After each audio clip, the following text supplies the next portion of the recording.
दोस्तों जीके वाला class education में एक बार फिर से आप सभी का बहुत बहुत स्वागत है। जी हाँ दोस्तों, आज की इस वीडियो में मैं आप सभी के लिए 2022 का हिंदी का मॉडल पेपर लेकर के हूँ। और यदि आप कक्षा 10 के छात्र हैं, बोर्ड परीक्षा की तैयारी कर रहे हैं और पहली बार 2023 में आप बोर्ड की परीक्षा देने जा रहे हैं हिंदी की, तो ये वीडियो आप सभी के लिए बहुत ही ज़्यादा इंपॉर्टेंट है। क्योंकि देखिए, यदि आप पिछले वर्षों का मॉडल पेपर सॉल्व करते हैं तो आप सभी का 15 से 20 नंबर की तैयारी इस मॉडल पेपर के जरिए हो जाएगी। तो आज की इस वीडियो में मैं आप सभी के लिए 801 डबल ए पेपर का सोल्यूशन लेकर के आया हूँ। इसके नेक्स्ट वीडियो में मैं आप सभी के लिए 801 एबी पेपर का सोल्यूशन लेकर के आऊँगा। तो यदि आप इस भी मॉडल पेपर का सोल्यूशन देखना चाहते हैं तो आप हमारे चैनल को सब्सक्राइब करके बेल आइकन जरूर दबाइए, जिससे कि जब भी मैं इस मॉडल पेपर का सोल्यूशन लेकर के आऊँ सोल्यूशन वीडियो, तो आप सभी को सबसे पहले नोटिफिकेशन मिल जाए। तो चलिए दोस्तों, आज की इस वीडियो को शुरू करते हैं। तो दोस्तों, हमारा पहला क्वेश्चन ये है कि निम्नलिखित कथनों में से कोई एक कथन सत्य है, उसे पहचान कर लिखिए। तो पहला कथन है हमारा कि मैला आंचल राहुल संस्कृत्यायन की काव्य कृति है क्या? तो गलत। ये मैला आंचल किसकी है? फणीश्वर नाथ रेणु की है। ठीक है।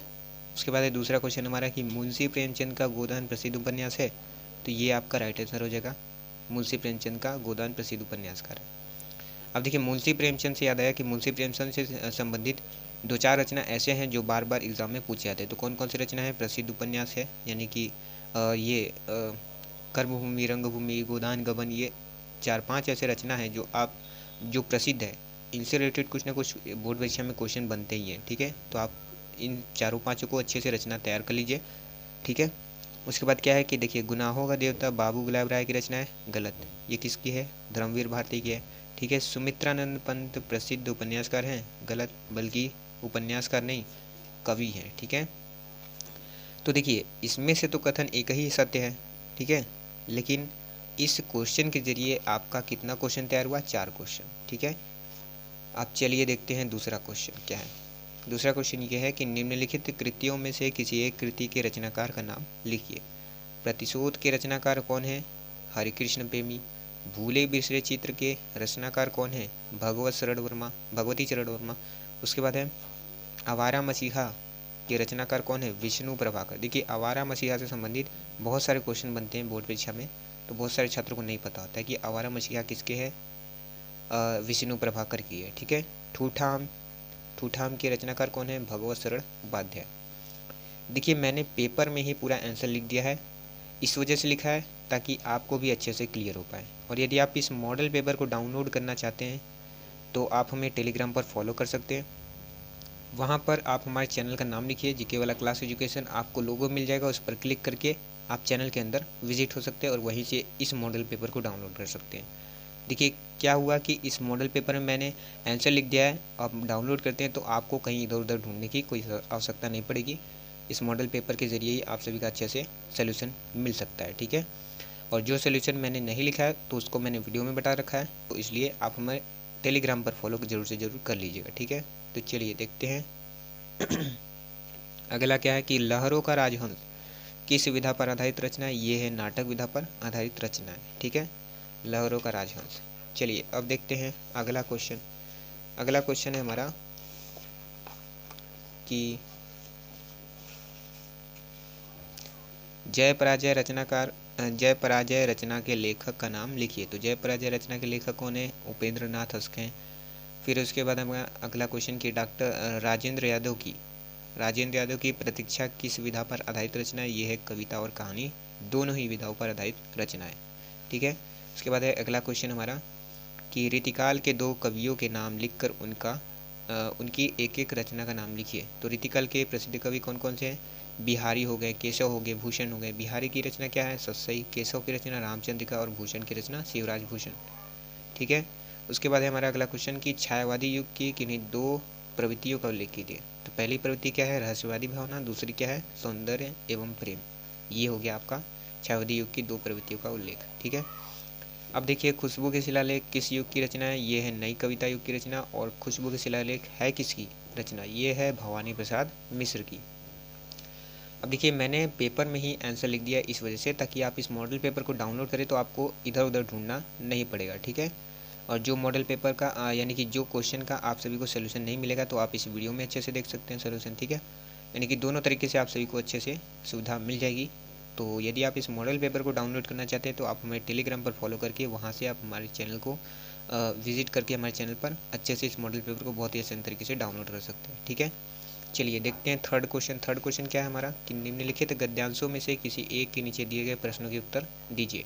आपको 2 गद्यांश दिए जाएंगे, उसमें से किसी एक गद्यांश का आप सभी को क्या रखना होगा, संदर्भ लिखना होगा। ठीक है, संदर्भ और रेखांकित अंश की व्याख्या। देखिए यहाँ पर क्वेश्चन भी पूछा गया कि और 3 क्वेश्चन पूछा गया है। तो देखिए ये कौन से पार्ट से है, ये आपका मित्रता पार्ट से है।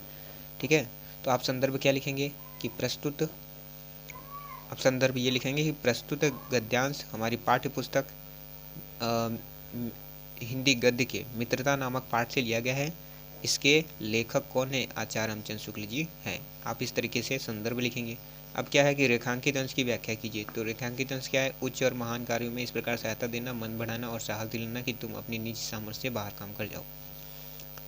कि प्रस्तुत रेखांकित अंशों में आचार्य रामचंद्र शुक्ल जी मित्रता को दर्शाते हुए कहते हैं कि जो हमारा मित्र है वो कैसा होना चाहिए, उच्च और हमारे ऐसा मित्र होना चाहिए जो हमें उच्च और महान कार्यों में सहायता प्रदान करे। ठीक है, हमारे मन को बढ़ाए और हमें उत्साहित दिलाए, और इस प्रकार से उत्साहित करें कि हम अपनी निज शक्ति के यानी कि निज बल से भी कहीं अधिक काम कर जाए। ठीक है, ये होगा रेखांकित अंशों की व्याख्या। उसके बाद है हमारा थर्ड क्वेश्चन कि हमें किस प्रकार के मित्र को महत्व देना चाहिए। तो हमें ऐसे मित्र को महत्व देना चाहिए जो उच्च और महान कार्यों में हमारी सहायता करे, मन को बढ़ाए हमारे और हमें साहस दिलाए, और इस प्रकार से साहस दिलाए कि हम अपनी निज बल से कहीं अधिक काम कर जाएं। और जो मित्र हैं हमारा कैसा होना चाहिए, सत्य संकल्प का होना चाहिए, दृढ़ निश्चयी होना चाहिए। इस प्रकार के मित्र को हमको क्या देना चाहिए, महत्व देना चाहिए। ये इसका राइट आंसर हो जाएगा। चलिए अब देखते हैं ख वाला क्या लिखा है कि आज विज्ञान मनुष्यों के हाथों अद्भुत और अतुल शक्ति दे रहा है। ठीक है, तो ये कौन से पार्ट से है, ये है आपका भारतीय संस्कृति। ठीक है, अब इसके लेखक कौन है, डॉक्टर राजेंद्र प्रसाद है। तो आप क्या लिखेंगे संदर्भ में, संदर्भ इसमें बोला गया ना लिखने के लिए, तो संदर्भ क्या लिखेंगे गद्यांश का कि प्रस्तुत गद्यांश हमारी पाठ्य पुस्तक भारतीय संस्कृति नामक पाठ से लिया गया है। इसके लेखक कौन है, डॉक्टर राजेंद्र प्रसाद जी हैं। ठीक है, तो देखिए अब रेखांकित अंशों की व्याख्या क्या है। देखिए प्रस्तुत गद्यांश में यानी कि प्रस्तुत गद्यांश में भारतीय संस्कृति के अंतर्गत डॉक्टर राजेंद्र प्रसाद जी कहते हैं कि जो विज्ञान है वो एक प्रकार से वरदान भी है और अभिशाप दोनों है। ठीक है, क्योंकि विज्ञान मनुष्य के हाथों अद्भुत और अतुल शक्ति दे रहा है। ठीक है, अब देखिए वरदान इसलिए हो जाएगा क्योंकि व्यक्ति और समूह के उत्कर्षित करने में प्रयोग किया जा रहा है, और अभिशाप इसलिए हो जाएगा क्योंकि दूसरा व्यक्ति और समूह उसको गिराने में प्रयोग कर रहा है। ठीक है, ये हो जाएगा आप सभी का रेखांकित अंशों की व्याख्या। उसके बाद क्या है कि विज्ञान का उपयोग किस प्रकार किया जा रहा है। विज्ञान का उपयोग एक व्यक्ति के द्वारा एक व्यक्ति समूह को उठाने के लिए तथा दूसरे व्यक्ति के समूह को गिराने के लिए प्रयोग किया जा रहा है। ये है आप सभी का विज्ञान के उपयोग इस प्रकार से किया जा रहा है। ठीक है, तो ये आपका राइट आंसर हो जाएगा। ठीक है, उसके बाद है अगला क्वेश्चन कि चौथा है कि निम्नलिखित पद्यांशों में से किसी एक का संदर्भ सहित व्याख्या कीजिए। अब देखिए ये तो आपका क्वेश्चन नहीं बदलेगा, बस ये हो जाएगा कि जिस प्रकार से आपका गद्यांश आता था, आपका गद्यांश दे दिया जाता था, रेखांकित अंश की व्याख्या करना होता था और उसी के तरीके से 3 क्वेश्चन दे दिए जाते थे। ठीक उसी प्रकार से आपका पद्यांश में भी अब 2023 में आएगा। ठीक है, जैसे मान लीजिए आपका ये पद्यांश दे दिया गया, इसमें से कोई सा भी लाइन अंडरलाइन कर दिया जाएगा और आपको उसका व्याख्या करना होगा। ठीक उसी प्रकार से जिस प्रकार से गद्यांश में ये 3 क्वेश्चन है, इसी प्रकार से आपका पद्यांश में भी 3 क्वेश्चन आएंगे। ठीक है, तो ये व्याख्या देखना बहुत ही ज़रूरी इंपॉर्टेंट है। व्याख्या आपका अच्छे से तैयार होना चाहिए। ठीक है, तो क्या है व्याख्या कि सबसे पहले तो ये देखिए कि ये है कौन से पाठ से। ये है आपका सवय नामक पाठ से है, जो कि रसखान से रसखान इसके क्या है, कवि है। ठीक है, रसखान इसके रचयिता हैं। तो आप संदर्भ में क्या लिखेंगे, प्रस्तुत पद्यांश हमारी पाठ्य पुस्तक हिंदी काव्य के सवय नामक पाठ से लिया गया है। इसके रचयिता रसखान कवि जी हैं, या फिर इसके रचयिता कवि रसखान जी हैं, या फिर आप ये भी लिख सकते हैं कि इसके रचयिता रसखान जी हैं। ठीक है, इस प्रकार से आप संदर्भ लिख दीजिएगा। चलिए अब आपको इसका व्याख्या बताते हैं कि इसकी व्याख्या क्या है। देखिए मानुष हो तो वही रसखान, बसो ब्रज गोकुल गाँव के ग्वारन, जो पशु हो तो कहाँ बस मेरो, चरो चित्त नंद की मंझारन, पाहन हो तो वही गिरि को, जो धैर्य कर छत्र पुरंदर धारन, जो खग हो तो बसेरो करो, मिली कालिंदी कूल कदम्ब की डारन। कि प्रस्तुत पद्यांश में कवि रसखान जी कहते हैं कि यदि हमारा जन्म मनुष्य के रूप में हो तो मैं ब्रज गोकुल के गाँव के ग्वालों के बीच में जाकर के बसो अर्थात बसूं, निवास करूं। ठीक है। और जो पशु हो तो कहाँ बस मेरो, और यदि हमारा जन्म पशु के रूप में हो तो मेरा बस कहाँ होगा, लेकिन फिर भी मैं चरो नित्य नंद की मंझारण, लेकिन मैं फिर भी नित्य प्रति नंद बाबा की गायों के बीच में जा कर के चरूँ। ठीक है। पाहुन हो तो वही गिरी हो, और यदि हमारा जन्म पत्थर के रूप में हो तो मैं उसी पर्वत का पत्थर बनूं। ठीक है। गिरी अर्थात पर्वत, उसी पर्वत का पत्थर बनूं जो धर्यो कर छत्र पुरंदर धारण, जिसको श्री कृष्ण ने अपनी उंगली पर धारण किया था। ठीक है। जो खग हो तो बसेरो करो, और यदि हमारा जन्म पक्षी के रूप में हो तो मैं उसी पर वही उस स्थान पर जाकर के बसेरा करूँ। किस स्थान पर? मिली कालिंदी कूल कदम्ब की डारण, यमुना के किनारे कदम्ब के फूल पर जाकर, कदम्ब की डालियों पर जाकर के वहीं पर बसेरा करूं। ठीक है। तो ये इसका अर्थ हो जाएगा। ठीक है। चलिए अब देखते हैं। विषुवत रेखा का वासी जो जीता है नित हाफ हाफ कर, रखता है अनुराग अलौकिक यह भी अपनी मातृभूमि पर, ध्रुववासी जो हिम्मत में जी लेता है काप काप कर। और क्या है? वह भी अपनी मातृभूमि पर कर देता है प्राण न्यौछावर। तो ये है प्रस्तुत जो पद्यांश है, ये आपका कौन से पाठ से है? ये आपका स्वदेश नामक पाठ से लिया गया है। ठीक है। इसके रचयिता कौन है? रामनरेश त्रिपाठी जी हैं। तो आप इसका क्या लिखेंगे कि प्रस्तुत पद्यांश हमारी पाठ्य पुस्तक स्वदेश प्रेम नामक पाठ से लिया गया है। प्रस्तुत पद्यांश हमारी पाठ्य पुस्तक हिंदी काव्य के स्वदेश प्रेम नामक पाठ से लिया गया है। इसके रचयिता कौन है? रामनरेश त्रिपाठी जी है। देखिए पद्यांश जब आप लिखेंगे तो आप रचयिता लिखेंगे। ठीक है। गद्यांश लिखेंगे संदर्भ तो उसमें आप लेखक लिखेंगे।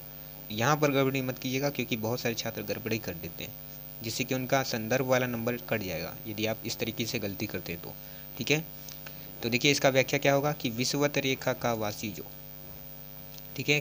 तो प्रस्तुत पद्यांश में रामनरेश त्रिपाठी जी कहते हैं कि जो विषुवत रेखा अर्थात विषुवत के जो निवासी है, विषुवत रेखा की निवासी जहाँ पर सबसे अत्यधिक गर्मी पड़ती है, वहाँ के जो निवासी हैं वो कैसे जीते हैं? हाफ हाफ कर नित्य प्रति जीते हैं। क्यों? क्योंकि सबसे अधिक वहाँ पर गर्मी पड़ती है।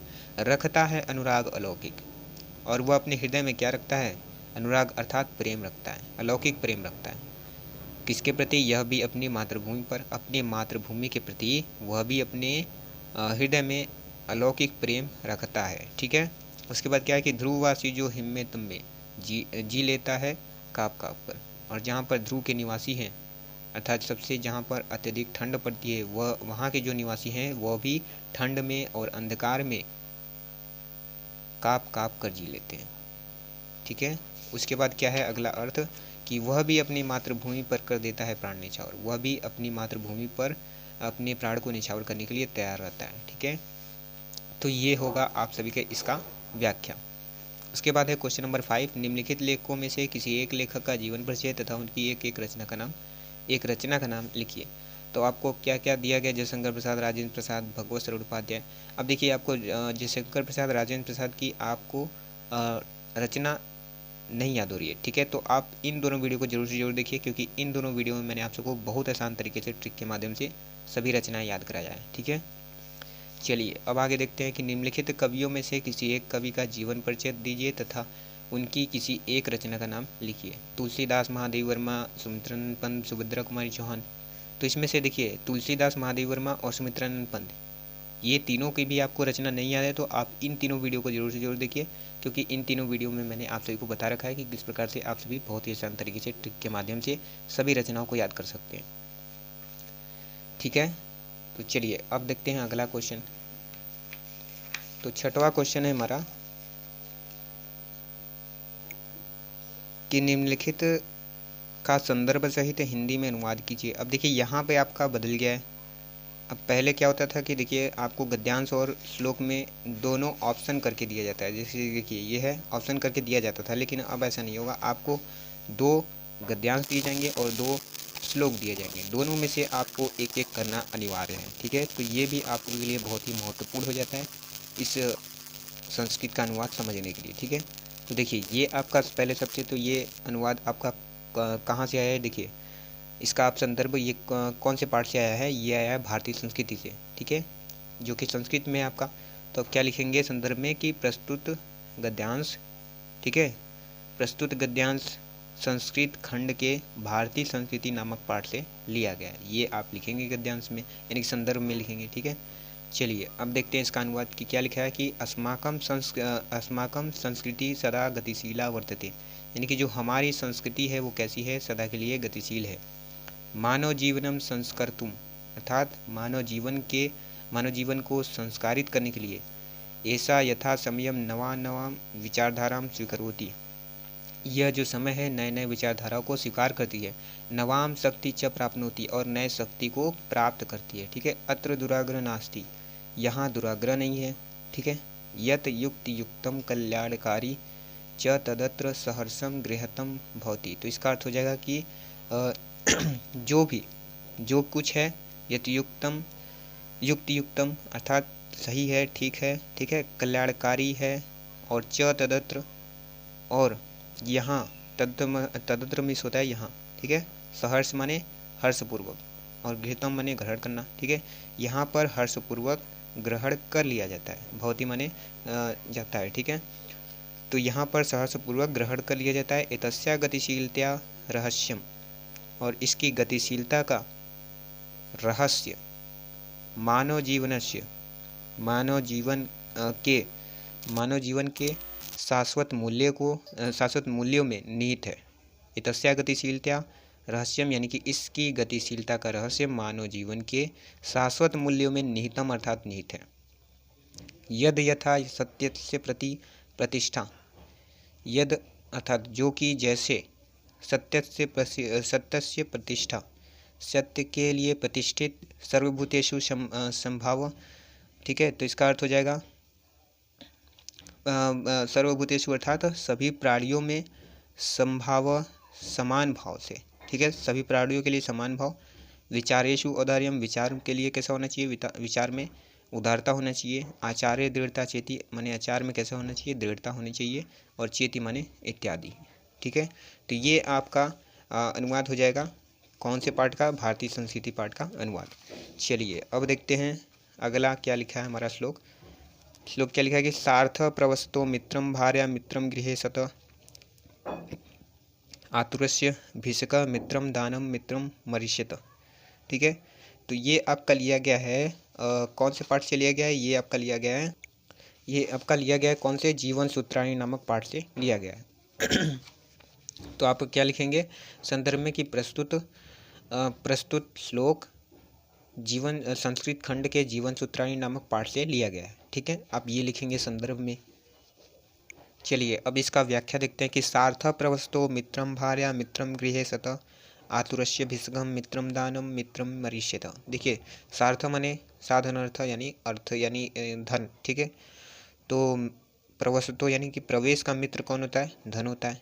भार्या मित्रम गृहे सत, और घर की मित्र यानी कि घर का मित्र कौन होता है, भार्या होती है यानी पत्नी होती है, ठीक है। आतुरस्य माने क्या होता है, रोगी, और भिषक माने वैद्य अर्थात चिकित्सक।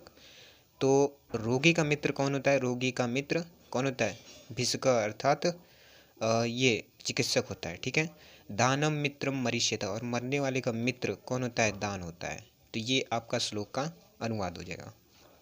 उसके बाद है क्वेश्चन नंबर 7। तो 7 में तो आपका नहीं बदलेगा, यानी कि जो आपका दिया गया है श्लोक लिखने के लिए उसी तरीके से आपका क्वेश्चन 2023 में भी इसी प्रकार से आएगा। अपनी पाठ्य पुस्तक से कंठस्थ किया हुआ कोई एक श्लोक लिखिए जो प्रश्न पत्र में ना आया हो। देखिए प्रश्न पत्र में नहीं आया हो वो आप अच्छे तरीके से श्लोक याद कर लीजिएगा। कम से कम आप तीन श्लोक जरूर से जरूर याद करिए, ठीक है। क्योंकि 2 तो आपका ऑप्शन में दे दिया जाएगा और एक आपका क्या रहेगा, अलग से आपको लिखना रहेगा श्लोक। तो देखिए एक तो आप वो याद कर लीजिए, बंदम वर्णम वापी जो वापी पराजय उभयत समवीर भाव वीरता, आप ये वाला याद कर लीजिए। बाकी आप 2 अच्छे से और याद कर लीजिएगा। चलिए अब आगे देखते हैं कि निम्नलिखित प्रश्नों में से किन्हीं 2 प्रश्नों के उत्तर संस्कृत में दीजिए। तो पहला क्या है हमारा, चंद्रशेखर स्वनाम किम अकथयत। अब देखिए पहले क्या होता था कि पहले आपको एक नंबर दिए जाते थे 2 क्वेश्चन करने के लिए, लेकिन अब 2023 में ऐसा नहीं होगा। अब 2023 में आपको 2 क्वेश्चन इसमें से करने होंगे और दोनों के लिए 2-2 मार्क्स हैं, कुल मिलाकर आपको 4 नंबर दिए जाएंगे। तो चंद्रशेखर स्वनाम किम अकथयत, चंद्रशेखर स्वनाम आजाद अकथयत, ठीक है। कुत्र मरणम मंगलम भवति, तो वरदस्याम मरणम मंगलम भवति, ये आपका राइट आंसर हो जाएगा। ठीक है। भूमे गुरुतरा किमस्ति, तो इसका राइट आंसर हो जाएगा भूमे गुरुतरा माता अस्ति। ठीक है। वीर केन पूजते, वीर वीरेण पूजते, ये आपका आंसर हो जाएगा। अब देखिए यहाँ पर मैंने पेपर में ही आंसर लिख दिया है इस वजह से, ताकि आपको इधर उधर ढूंढने की कोई आवश्यकता न पड़े। यदि आप इस मॉडल पेपर को डाउनलोड करना चाहते हैं तो आप हमें टेलीग्राम पर फॉलो करिए, वहाँ पर आप सर्च करिए जीके वाला क्लास एजुकेशन। वहाँ पर यदि आप सर्च करते हैं तो हमारे चैनल का आप सभी को लोगो दिख जाएगा। आप उस पर क्लिक करके अंदर विजिट करिए और बहुत ही आसान तरीके से आप इस मॉडल पेपर को डाउनलोड कर सकते हैं। देखिए जो भी अपडेट आता है वहाँ पर सबसे पहले आप सभी को अपडेट मिल जाएगी। जो भी नया मॉडल पेपर आता है पेपर का, उसको मैं PDF के रूप में आप सभी को वहाँ पर प्रोवाइड करा दूंगा। आप वहाँ से जा कर के बहुत ही आसान तरीके से डाउनलोड कर सकते हैं। ठीक है। तो चलिए अब देखते हैं क्वेश्चन नंबर 8। तो क्वेश्चन नंबर 8 हमारा क्या है? क्वेश्चन नंबर 8 है हमारा कि करुण अथवा हास्य रस की परिभाषा उदाहरण सहित लिखिए। अब देखिए ये तो आपका लिखने के लिए रिटन में नहीं आएगा, लेकिन ऑप्शनल में जरूर से जरूर आ सकता है। ऑप्शनल में आपका कैसे क्वेश्चन बनेगा कि करुण रस का स्थायी भाव क्या होता है, इस प्रकार से पूछ दिया जाएगा। आपको 4 ऑप्शन दिए जाते हैं। तो करुण रस का स्थायी भाव क्या होता है? शोक होता है। अब देखिए परिभाषा भी एक बार देख ही लेते हैं। तो परिभाषा क्या होगी इसकी? परिभाषा ये होगी कि शोक नामक स्थायी भाव विभाव अनुभाव संचारी भाव के संयोग से जिस रस की निष्पत्ति होती है उसे हम क्या कहते हैं? करुण रस कहते हैं। ठीक है। उसके बाद हास्य रस का स्थायी भाव क्या होता है? हास होता है। तो इसका परिभाषा क्या हो जाएगा? हास नामक स्थायी भाव विभाव अनुभाव संचारी भाव के संयोग से जिस रस की उत्पत्ति होती है उसे हम क्या कहते हैं? हास रस कहते हैं। अब देखिए करुण रस का यदि आप उदाहरण देखें तो करुण रस का उदाहरण क्या होगा? देखिए, मणि खोए भुजंग सी जननी फंसा पटक रही थी शीश, अंधी आज बनाकर मुझको किया न्याय तुमने जगदीश। आप ये वाला उदाहरण अच्छे से तैयार कर लीजिएगा, क्योंकि कई बार क्या होता है कि आप सभी को बहुविकल्पी में इस प्रकार से भी क्वेश्चन दे दिया जाएगा कि ये जो है, मान लीजिए आपको एक उदाहरण दे दिया गया और आपसे पूछा जाएगा कि ये कौन से रस का उदाहरण है, तो आपको रस पहचानना होगा कौन से रस का उदाहरण होगा। ठीक है। इस प्रकार से आप अच्छे से तैयार कर लीजिएगा। अब देखिए हास्य रस का उदाहरण क्या होता है? हास्य रस का तो उदाहरण बुक में भी दिया गया है, वैसे तो मैं एक बार फिर भी बता देता हूँ। हास्य रस का उदाहरण है, हंसी हंसी भाजी देखी दूल्हा दिगंबर को, पाहुनी जे आवे हिमाचल के उछाव में, कहे पद्माकर सुखाऊ से कहे को कहा जोई जहाँ देखी, हंसे ही तहाँ राह में, मगन भय हंसे नगन महेश और मगन भय हंसे नगन महेश ठाड़े और हंसे एऊ हंसे, हंसी हंसी के उमा में शीश पर गंगा हंसे, पूजनी भुजंगा हंसे, हासे को दंगा भयो नंगा के विवाह में। ठीक है। तो ये आपका हो जाएगा हास्य रस का उदाहरण। ठीक है। तो इसे अच्छे से तैयार कर लीजिएगा। अब देखिए यहाँ पर करुण रस और हास्य रस के बारे में आप डिटेल से अच्छे तरीके से याद करना चाहते हैं सभी उदाहरण और सभी परिभाषा को और पहचान के साथ, तो आप इन दोनों वीडियो को जरूर से जरूर देखिए, क्योंकि इन दोनों वीडियो में मैंने आप सभी को बहुत ही आसान तरीके से बता रखा है। ठीक है। चलिए अब आगे देखते हैं, रूपक अथवा उपमा अलंकार की परिभाषा उदाहरण सहित लिखिए। हालांकि लिखने के लिए नहीं आएगा, लेकिन बहुविकल्पी में इनसे रिलेटेड क्वेश्चन आप सभी का बन सकता है। जैसे देखिए रूपक अलंकार किसे कहते हैं? तो देखिए ये होता है रूपक अलंकार का परिभाषा कि जहाँ उपमेय और उपमान में भेद रहित आरोप किया जाता है वहाँ कौन सा अलंकार होता है? रूपक अलंकार होता है। ठीक है। इसका उदाहरण की बात करें तो उदाहरण कौन सा होगा? चरण कमल बंदो हरिराई, ये वाला इसका उदाहरण है। ठीक है। अब क्या होगा कि 2023 में यदि आपको लिखने के लिए तो नहीं दिया जाएगा, लेकिन आपका रूपक अलंकार में से एक क्वेश्चन बनेगा। अब चाहे जो भी बन सकता है, हो सकता है कि आपका इसी रिलेटेड ही बन जाए। आपको एक उदाहरण दे दिया जाएगा, जैसे मान लीजिए लिख दिया जाएगा कि चरण कमल बंदो हरिराई, ये कौन से अलंकार की उदाहरण है? तो आपको पहचानना रहेगा कि रूपमा है, रूपक है, उत्प्रेक्षा है। ठीक है। तो आपको जो सही होगा उस पर टिक लगाना होगा। तो ये कौन से अलंकार का उदाहरण हो जाएगा? आपका रूपक अलंकार का। ठीक है। उसके बाद है उपमा अलंकार। उपमा अलंकार किसे कहते हैं? देखिए उपमा अलंकार हम उसे कहते हैं जहाँ दो भिन्न वस्तुओं व्यक्तियों के किसी गुणधर्म के आधार पर समानता प्रकट की जाती है, वहाँ कौन सा अलंकार होता है? उपमा अलंकार होता है। ठीक है। अब देखिए बात करें इसके उदाहरण की, तो इसका उदाहरण कौन सा होगा? पीपर पात सरिस मंडोला। ठीक है। ये वाला आप इसका उदाहरण याद कर सकते हैं। उसके बाद है अगला क्वेश्चन हमारा कि रोला अथवा सोरठा छंद की परिभाषा से उदाहरण लिखिए। तो रोला की जो परिभाषा है, परिभाषा इसकी क्या हो जाएगी? देखिए परिभाषा इसकी ये हो जाएगी, जो रोला है ये कौन सा है? यह सममात्रिक छंद होता है। ठीक है। प्रत्येक चरण में 24 मात्राएं होती है और 11 और 13 पर यति होता है। ये आपका रोला का परिभाषा हो जाएगा। ठीक है। बात करें इसके उदाहरण की, तो देखिए इसका उदाहरण ये होता है कि को पपीरा पंचतु प्राप्ति सुनी जगमन धावत बनी बनी बावन वीर बढ़त चौचंद मचावत पै तकी ताकि लोथ त्रिपतिका के तट लावत 9 2 11 हो 3 5 ही बिसरावत। ठीक है। इस प्रकार से आप सभी उदाहरण जरूर से याद करिएगा, क्योंकि उदाहरण से संबंधित आप सभी का बहुविकल्पी में क्वेश्चन बन सकता है, ठीक है। और आप सभी करुण रस, हास रस का स्थायी भाव जरूर से जरूर याद करिएगा। सभी रस का स्थायी भाव आपको नहीं पता है कि किस प्रकार से आप जल्दी से जल्दी याद कर सकते हैं, तो आप इस वीडियो को जरूर से जरूर देखिए, क्योंकि इस वीडियो में मैंने आप सभी को बहुत ही आसान तरीके से सभी रस का स्थायी भाव याद कराया है, ठीक है। चलिए अब देखते हैं सोरठा छंद की परिभाषा उदाहरण सहित देखते हैं। तो सोरठा छंद की उदाहरण परिभाषा क्या होती है? यह दोहे का बिल्कुल उल्टा होता है। इसके पहले और तीसरे चरण में 11-11 मात्राएं तथा दूसरे और चौथे चरण में कितनी कितनी मात्राएं होती है? 13-13 मात्राएं होती है। बात करें इसके उदाहरण की, तो देखिए इसका उदाहरण ये हो जाएगा कि जो सुमरत सीधी होए गणनायक करिफर बदन करहु अनुग्रह सोए बुद्धि राजी शुभगुण सदन। ये आपका हो जाएगा सोरठा का उदाहरण, ठीक है। चलिए अब देखते हैं अगला कि निम्नलिखित उपसर्गों में से किन्हीं 3 के मेल से एक एक शब्द लिखिए। अब देखिए ये तो आपका दिया गया लिखने के लिए, लेकिन अब 2023 में क्या होगा कि 2023 में आपका बहुविकल्पी में ये क्वेश्चन बन सकता है कि अन उपसर्ग का जैसे कि अन का देखिए उपसर्ग से किन्हीं 3 शब्द को बनाना है ना। देखिए निम्नलिखित उपसर्गों में से किन्हीं 3 के मेल से एक एक शब्द बनाना है। कोई 3 ले लीजिए, इसमें से एक एक शब्द बनाइए। जैसे अन हो गया तो अनजान हो गया, ठीक है। अनु से बना लेंगे आप अनुभव बना सकते हैं, या अनुसार बना सकते हैं। अभि से आप बना सकते हैं अभिशाप, ठीक है। परि से आप बना सकते हैं परिवार, ठीक है। तो अन से आप क्या बनाएंगे?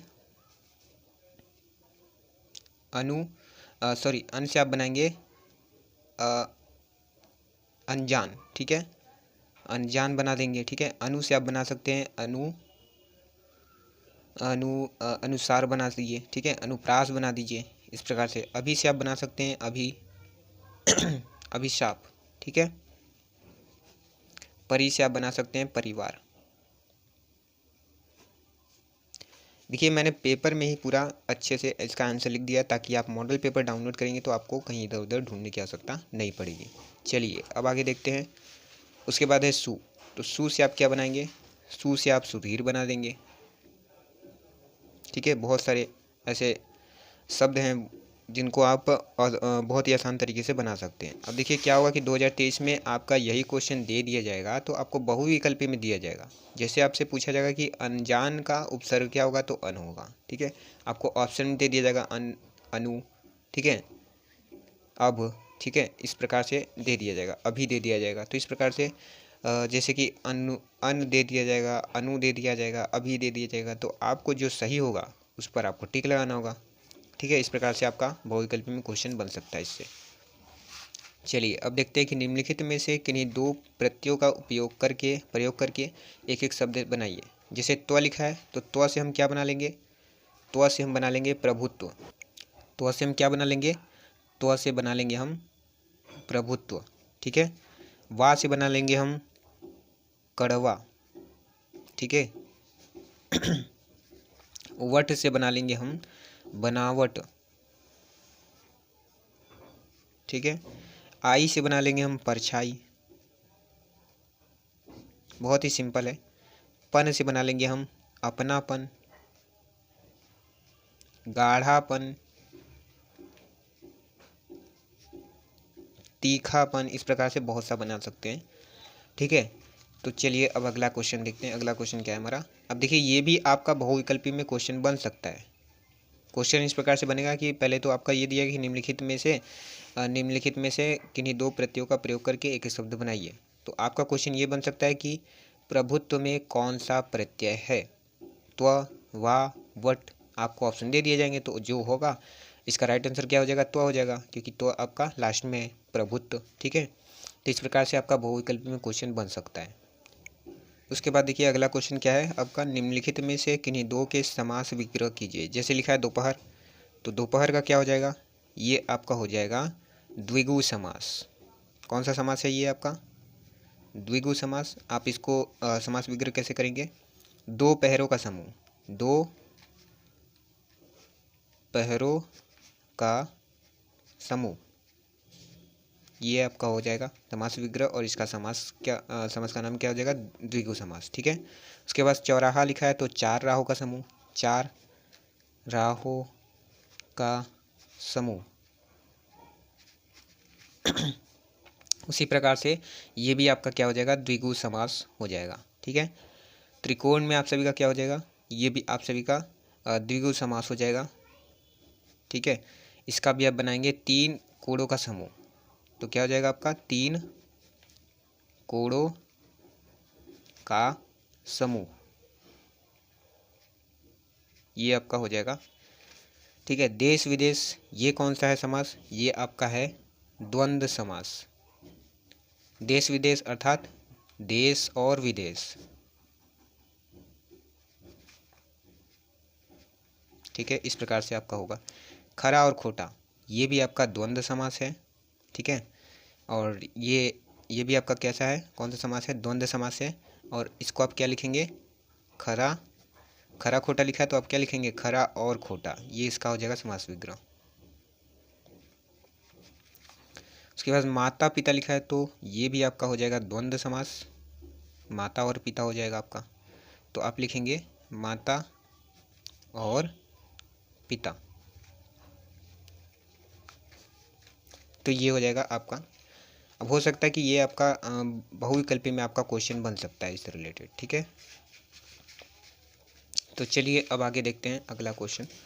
अगला क्वेश्चन क्या है हमारा कि निम्नलिखित में से किन्हीं दो शब्दों के तत्सम रूप लिखिए। अब देखिए, कुआं का तत्सम रूप क्या होगा, कुआं का होता है कूप। ठीक है, छाया का होता है छाह, छाह। ठीक है, या फिर छाँव भी लिख सकते हैं। पाहन का अर्थ होता है, पाहन का यानी कि पाहन का तत्सम रूप क्या होगा, पाहन का तत्सम रूप होता है पाषाण। ठीक है, श्रृंगार का क्या होता है, श्रृंगार होता है। लौंग का क्या होगा, लवंग होगा। ठीक है, ये आपका हो जाएगा तत्सम रूप। ठीक है, चलिए अब आगे देखते हैं अगला। अगला क्या है क्वेश्चन हमारा कि निम्नलिखित में से किन्हीं दो शब्दों के दो दो पर्यायवाची शब्द लिखिए। तो कमल का क्या हो जाएगा, कमल का पंकज नीरज सरोज, ये होता है ना कमल का, पंकज नीरज, ये अब क्या हो गया। ठीक है, क्रोध का क्या होता है, क्रोध का होता है रोष। ठीक है, रोष और गुस्सा होता है, ये आप लिख दीजिएगा। ठीक है, अब देखिए ये तो पर्यायवाची आपका दिया जाएगा बहुविकल्पी में। अब देखिए क्वेश्चन किस प्रकार से बनेगा, आपका क्वेश्चन बनेगा कि कमल का पर्यायवाची शब्द कौन सा है, निम्नलिखित में से कमल का पर्यायवाची शब्द कौन सा है। आपको चार ऑप्शन दे दिए जाएंगे, उसमें से जो सही होगा, जैसे कि कमल का पंकज नीरज होता है, अगर ये दोनों आया तो आप सभी इन दोनों में से जो भी आएगा, एक ही आएगा इन दोनों में से, तो जो आएगा वो सही आपका हो जाएगा। ठीक है, उसी प्रकार से दिन का पर्यायवाची शब्द क्या हो जाएगा, तो दिन का हो जाएगा दिवस। ठीक है, दिवस होता है, दिवा होता है, वार होता है। ठीक है, दिन वार और दिवा।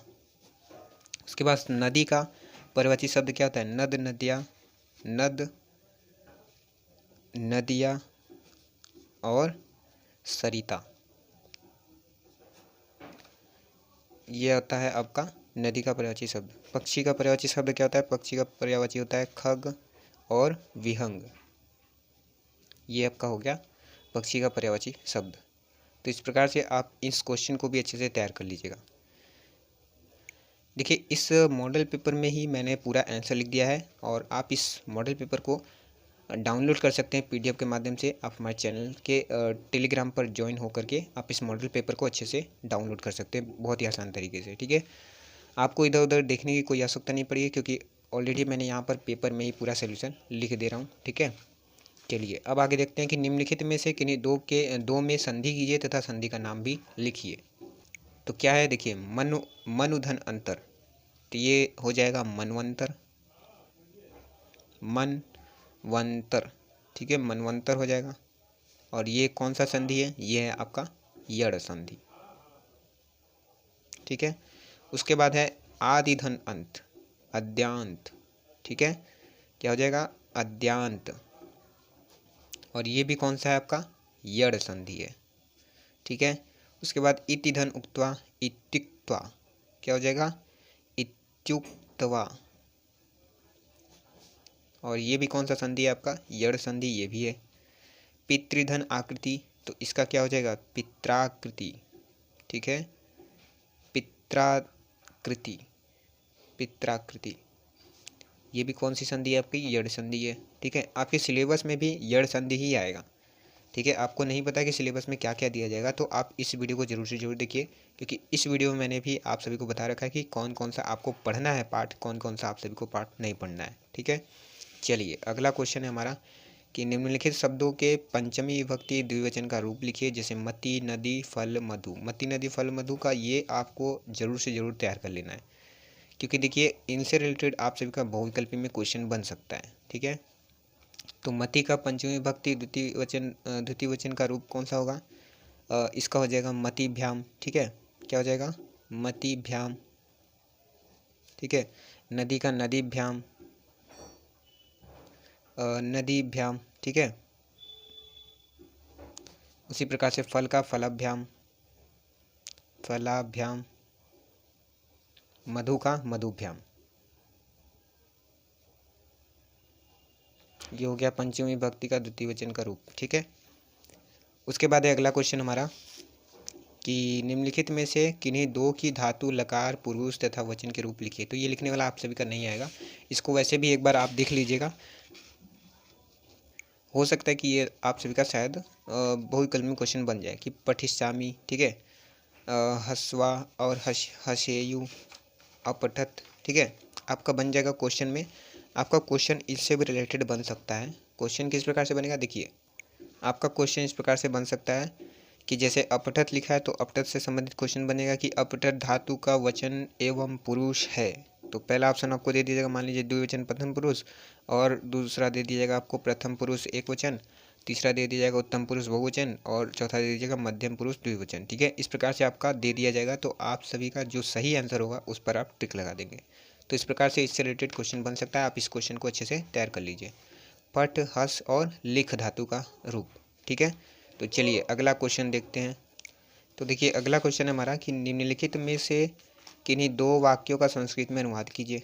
अब देखिए ये तो आपका नहीं आएगा 100% गारंटी, क्यों, क्योंकि देखिए अनुवाद वाला जो आपका क्वेश्चन आंसर है वो आपका यहीं पर दे दिया जाएगा, ये वाला। ठीक है, ये आपका एक दिया जाता था, अब क्या होगा कि अब आपको दो दिया जाएगा अनुवाद गद्यांश का, दो आपका श्लोक का दिया जाएगा। ठीक है, कुल मिलाकर 4 हो गए, दोनों में से आपको एक करना रहेगा, और इन दोनों में से भी आपको कौन सा करना रहेगा, केवल एक ही करना होगा। गद्यांश में से भी आपको 2 दिया जाएगा तो उसमें से एक, और श्लोक में से भी आपको 2 दिया जाएगा, इसमें से भी आपको एक श्लोक करना अनिवार्य है। ठीक है, चलिए अब अगला देखते हैं इसमें क्या है, ये तो आपका नहीं आएगा। ठीक है, अगला क्वेश्चन है कि निम्नलिखित विषयों में से किसी एक विषय पर निबंध लिखिए। तो देखिए इसमें से सबसे ज़्यादा इंपॉर्टेंट जो है आपका प्रदूषण की समस्या समाधान, ये हर बार आता है। ठीक है, राष्ट्र प्रेम की भावना, ये भी थोड़ा सा आप तैयार कर लीजिएगा, और जीवन में अनुशासन का महत्व, ये उतना नहीं आता, लेकिन फिर भी आप इन तीनों को अच्छे से तैयार कर दीजिएगा। वृक्षारोपण कभी कभार दिया जाता है, और इसमें से सबसे ज़्यादा जो इम्पोर्टेंट है वो आपका क्या है, प्रदूषण की समस्या समाधान, ये वाला। ठीक है, और ये वाला और ये वाला भी अच्छे से आप तैयार कर लीजिएगा। ठीक है, और यदि आप चाहते हैं इसके ऊपर फुल वीडियो चाहते हैं कि आप सभी को नहीं पता कि निबंध किस प्रकार से लिखते हैं, तो जल्द ही मैं आप सभी के लिए वीडियो बना दूंगा, उसमें मैं बहुत ही अच्छे तरीके से बताऊंगा कि बोर्ड की परीक्षा में आप सभी को निबंध किस प्रकार से लिखना चाहिए। तो यदि आप वीडियो देखना चाहते हैं तो हमारे चैनल को सब्सक्राइब करके बेल आइकन जरूर दबाइएगा, ताकि जब भी मैं निबंध से संबंधित नया वीडियो लेकर के आऊँ तो सबसे पहले आप सभी को नोटिफिकेशन मिल जाए। चलिए देखते हैं अगला क्वेश्चन क्या है हमारा कि अपने पठित खंडकाव्य के आधार पर निम्नलिखित प्रश्नों में से किसी एक प्रश्न का उत्तर दीजिए। तो देखिए ये खंडकाव्य है, ये तो आप सभी का उसी तरीके से आएगा, ये इसमें चेंजिंग नहीं हुई है, इसको आप अच्छे से पढ़ लीजिएगा। ठीक है, ये है।